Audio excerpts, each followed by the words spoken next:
मेरे प्यारे भैया और बहन, आप लोगों ने एक बार कहा था कि वाक्य से संबंधित कुछ जानकारी भेज दीजिएगा। तो वाक्य किसे कहते हैं? हम लोग जानते हैं कि वर्ण क्या है।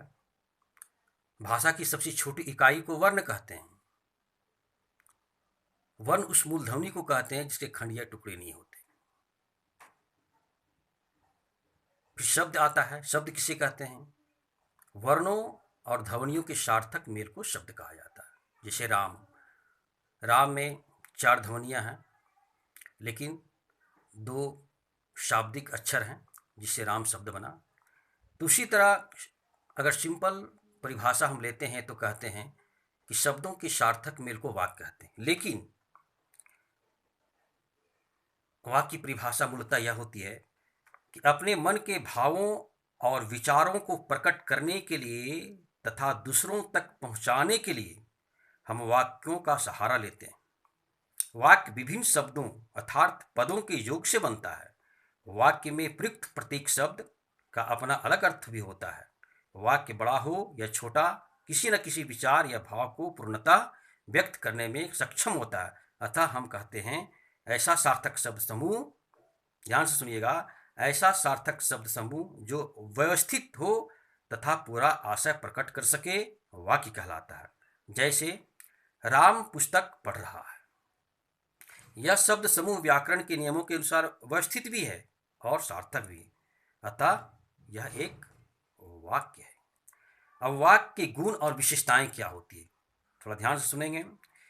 वाक्य प्रयोग में कर्म तथा व्यवस्था रहने से भाषा में विशिष्टता आती है। वाक्य का निर्माण करने में निम्नलिखित विशेषताओं का होना भी आवश्यक है। जैसे कि सार्थकता। वाक्य रचना के लिए अनिवार्य है कि उसमें प्रयुक्त सभी पद सार्थक हो, अर्थात सभी शब्द सार्थक हो। और हम जानते हैं कि पद किसे कहा जाता है? जब कोई शब्द वाक्य में परिणत हो जाता है तो वही शब्द फिर पद कहलाता है। इसलिए यहाँ कहा गया है कि प्रयुक्त सभी पद सार्थक हो। कभी कभी वाक्य में प्रयुक्त निरर्थक शब्द भी अनिवार्य हो जाते हैं भैया।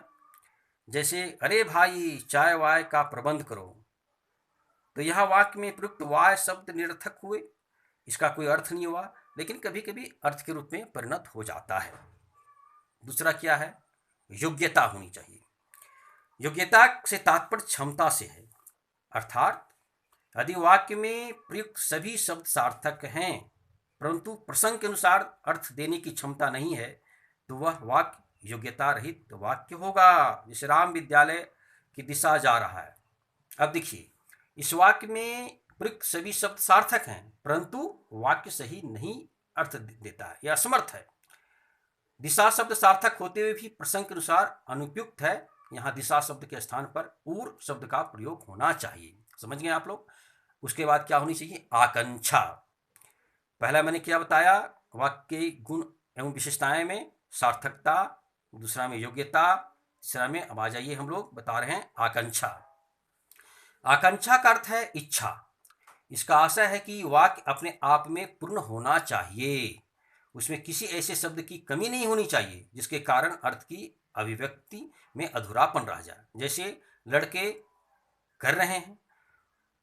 इस वाक्य को पढ़कर पाठक के मन में यह इच्छा उत्पन्न होती है कि लड़के क्या कर रहे हैं, अतः यह वाक्य अपूर्ण कहा जा सकता है। अब क्या आना चाहिए भैया? पद कर्म। वाक्य का सही अर्थ जानने के लिए शब्दों का उचित कर्म में प्रयुक्त होना आवश्यक है। पदकर्म के नियमों को अनदेखा करने पर सही अर्थ नहीं निकलता। जैसे राष्ट्रपिता निबंध पर लिख रही है लड़कियां। देखिए किस तरह के उल्टा पुल्टा शब्द दिया हुआ है। राष्ट्रपिता निबंध पर लिख रही हैं लड़कियां। इस वाक्य में पदकर्म की अव्यवस्था के कारण वांछित अर्थ नहीं निकलता। यदि पद कर्म के अनुसार इस वाक्य को लिखा जाए तो इसका स्वरूप यह होगा, लड़कियां राष्ट्रपिता पर निबंध लिख रही हैं। समझ में आ गया? उसके बाद में आ रहा है, मैंने बताया अब पंचम विशेषताएं क्या है, अर्थात पांचवा विशेषताएं क्या है? अन्वय का अर्थ होता है मेल। वाक्य में कर्ता, कर्म और क्रिया के लिंग, वचन, पुरुष और कारक में मेल होना चाहिए। इसके अभाव में भी अर्थ स्पष्ट नहीं होता। जैसे उसने 50 रुपये से एक पुस्तक खरीदा। इस वाक्य में अन्वय के अभाव में अर्थ अस्पष्ट है, अतः अर्थ की स्पष्टता के लिए अन्वय का गुण होना अनिवार्य रूप से जरूरी है। इसका अर्थ ये निकला कि वाक्य में कर्ता, कर्म, क्रिया, लिंग, वचन, पुरुष और कारक का मेल होना अति अनिवार्य। अब देखिए आगे क्या है, वाक्य के अंग। वाक्य अंग क्या है भैया? जिन अवयवों को मिलाकर वाक्य की रचना होती है उन्हें वाक्य के अंग कहते हैं, अर्थात घटक भी कहा जाता है। वाक्य के अनिवार्य अंग है कर्ता एवं क्रिया, इसके बिना वाक्य संभव नहीं होता। जैसे गीता नाचेगी, सोहन गाएगा। इन वाक्यों में एक कर्ता गीता सोहन तथा एक क्रिया नाचेगी गाएगा है। कर्ता और क्रिया पक्ष के अनुसार वाक्य के दो पक्ष भाग होते हैं। वाक्य के दो पक्ष अर्थात कितने भाग होते हैं? दो। पहला है उद्देश्य, दूसरा है विधेय। अब उद्देश्य किसे कहते हैं? वाक्य में जिसके बारे में कुछ कहा जाए उसे उद्देश्य कहते हैं। विधेय किसे कहा जाता है? वाक्य में प्रयुक्त उद्देश्य के बारे में जो कुछ कहा जाए उसे विधेय कहते हैं। जैसे उदाहरण मान लीजिए, राम ने बाजार से फल लिए, बच्चे पतंग उड़ा रहे हैं। तो यहाँ उद्देश्य क्या हुआ? राम ने और बच्चे। विधेय क्या हुआ? बाजार से फल लिए, पतंग उड़ा रहे हैं। अब वाक्य कितने भेद होते हैं? वाक्य सामान्यतः दो दृश्यों से वाक्यों के भेद किए गए हैं, याद रखिएगा। अर्थ के दृष्टिकोण से और रचना के दृष्टिकोण से। अर्थ के दृष्टिकोण से 8 भेद हैं, याद रखिएगा।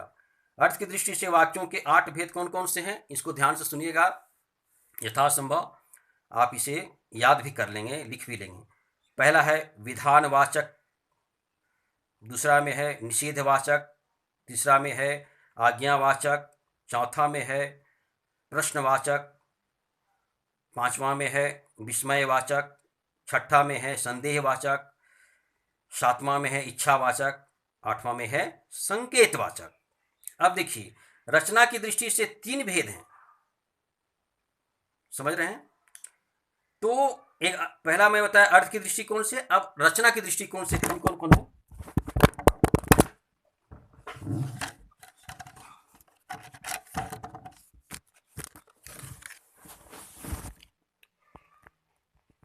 रचना के दृष्टिकोण से जो भेद हैं वे हैं सरल वाक्य,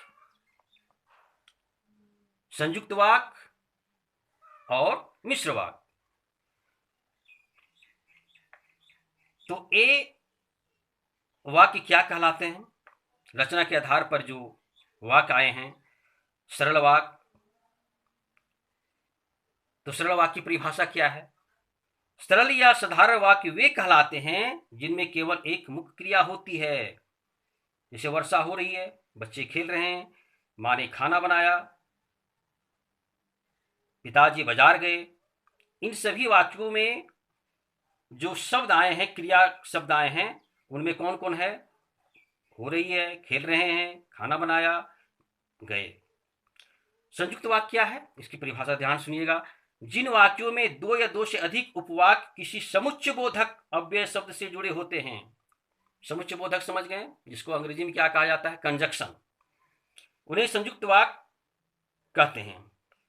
इनमें उपवाक्य एक दूसरे पर आश्रित नहीं रहते, अर्थात सभी उपवाक्य मुख्य एवं स्वतंत्र होते हैं। जैसे हम बाजार गए परंतु सामान नहीं खरीद सके। यहाँ पर जो संयुक्त वाक्य का रूप जो देने वाला कंजक्शन है, समुच्चय है, वो क्या है? परंतु। याद रखेंगे। अध्यापक कक्षा से बाहर गए और बच्चे शोर मचाने लगे। इसमें कंजक्शन शब्द कौन है? समुच्चय शब्द कौन है? और मैं नित्य पढ़ता हूं और खेलता हूं, फिर और है वर्षा होने वाली है इसलिए नदी जल्दी घर आ जाना। यहाँ क्या है? इसलिए है। संयुक्त वाक्य भी कई प्रकार हैं, जैसे योजक संयुक्त वाक्य, वियोजक संयुक्त वाक्य, विरोधक संयुक्त वाक्य, परिणामवाची संयुक्त वाक्य। तो छोड़िए, इस पर विषय में विशेष चर्चा नहीं करूंगा। अब आ जाइए मिश्र वाक्य। तीसरा में कौन सा है? मिश्र वाक्य। तो जिन वाक्यों की रचना एक से अधिक उपवाक्यों से हुई है, याद रखिएगा, एक से अधिक उपवाक्य जो परस्पर आश्रित हो, जिनमें एक प्रधान तथा अन्य वाक्य गौण हो, उन्हें मिश्र वाक्य कहते हैं। जैसे अध्यापक ने कहा कि कल विद्यालय बंद रहेगा। याद रखेंगे इसमें किस शब्द आया है जो दो वाक्यों को जोड़ता है, दो उपवाक्यों को जोड़ता है। वह लड़का जो पेड़ के पास खड़ा है मेरा मित्र है। जो सो आप जानते हैं, मोर ऐसा पक्षी है जिसका नृत्य भी देखना चाहते हैं। जिसे यहां से पता चल रहा है जिसका, यह वही पुस्तक है जिसे मैं ढूंढ रहा था। तो इस तरह हम अर्थ के दृष्टिकोण से वाक्य के 8 भेद को जाने। अब रचना के दृष्टिकोण से वाक्य के 3 भेदों को जाने। अब आगे मैं अर्थ के दृष्टिकोण से संबंधित मैं बताने का प्रयास करूंगा, और अभी आप लोग उसे समझने का भी जितना भी बताए उसको कोशिश कीजिएगा। अब इस तरह जो प्रश्न उभरते हैं इसको आप लोग कोशिश करेंगे अपने से बनाने के लिए, अपने से कोशिश करेंगे। जिसे वाक्य किसे कहते हैं, इसका उत्तर कैसा क्या होगा। ऐसा सार्थक शब्द समूह जो व्यवस्थित हो तथा पूरा आशय स्पष्ट कर सके वाक्य कहलाता है। वाक्य निर्माण के लिए कौन कौन से गुण अनिवार्य हैं, याद रखिएगा। वाक्य निर्माण के लिए निम्न गुणों का होना अनिवार्य है: सार्थकता, योग्यता, आकांक्षा, पदकर्म, अन्वय। वाक्य के कितने अंग हैं भैया? तो वाक्य के 2 अंग हैं, उद्देश्य और विधेय। रचना की दृष्टि से वाक्य कितने भेद हैं? तो रचना की दृष्टिकोण से वाक्य के 3 भेद हैं: सरल, संयुक्त, मिश्र। अब संयुक्त या मिश्रित वाक्यों की पहचान किस प्रकार की जा सकती है? देखिए, जब 2 या 2 से अधिक उपवाक्य समानाधिकरण समुच्चय बोधक से जुड़े होते हैं तो ये संयुक्त वाक्य कहलाते हैं। और जब गौण या आश्रित उपवाक्य व्याधिकरण समुच्चय बोधक द्वारा प्रधान वाक्य से जुड़ते हैं तो वे मिश्र वाक्य कहलाते हैं। अब उपवाक्य किसे कहते हैं? ऐसा पद समूह जिसका अपना अर्थ हो, जो सामान्यता एक वाक्य का भाग हो तथा उसमें उद्देश्य और विधेय हो, उपवाक्य कहलाता है। प्रधान उपवाक्य किसे कहते हैं? ध्यान दीजिएगा, प्रधान उपवाक्य वह होता है जिसकी मुख्य क्रिया होती है। मिश्र वाक्य को एक सरल वाक्य में रूपांतरित कीजिए जो क्रिया वाक्य के अंत में रहेगी। जो क्रिया वाक्य के अंत में रहेगी वही उपवाक्य प्रधान उपवाक्य होगा, और रूपांतरित होने वाली क्रिया वाला उपवाक्य आश्रित उपवाक्य होगा। जिस वाक्य में क्रिया या विधेय एक ही हो उसे क्या कहते हैं? देखिए, इसका उत्तर क्या होगा। जिस वाक्य में क्रिया या विधेय एक ही हो वह सरल अथवा साधारण वाक्य कहलाता है। जैसे सीता हंसती है। जिस वाक्य में एक स्वतंत्र उपवाक्य हो तथा अन्य उपवाक्य उस पर आश्रित होते हैं उसे क्या कहते हैं? जिस वाक्य में रचना एक से अधिक ऐसे उपवाक्यों से जुड़ी हो जिनमें एक प्रधान अथवा स्वतंत्र उपवाक्य हो तथा अन्य उपवाक्य उस पर आश्रित हो तो वह मिश्र वाक्य कहलाता है।